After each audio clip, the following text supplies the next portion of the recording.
દેશની જનતા અને ભાજપ કાર્યકરો વડાપ્રધાન નરેન્દ્ર મોદીજીને ત્રીજી વખત પ્રધાન સેવક બનાવવા ઉત્સુક છે.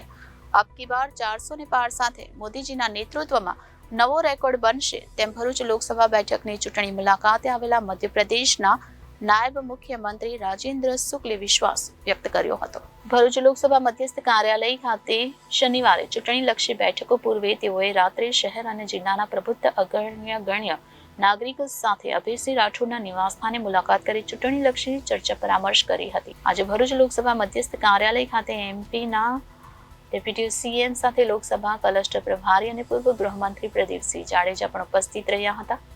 ભરૂચ લોકસભા બેઠક માટે તમામ પેજ પ્રમુખ સાથે બેઠક યોજ્યા બાદ લોકસભા કોર કમિટીના પ્રમુખ સદસ્ય સાથે ગહન પરામર્શ કરવામાં આવ્યું હતું.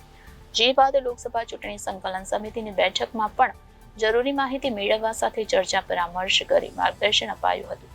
ભાજપના તમામ કાર્યકરોને પણ 10 વર્ષના નરેન્દ્ર મોદીના ચોતરફ વિકાસના શાસનકાળમાં ત્રીજી વખત મોદી સરકાર લાવી દેશને વિશ્વગુરુ બનવા તરફની આગેકૂચ જનતા સમક્ષ લઈ જવા માર્ગદર્શન અપાયું હતું.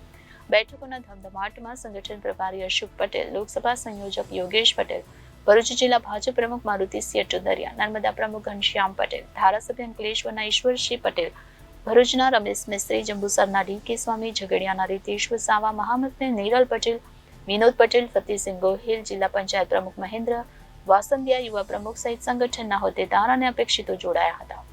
Reporter Viral Gohil, Janadesh news, Bharuch.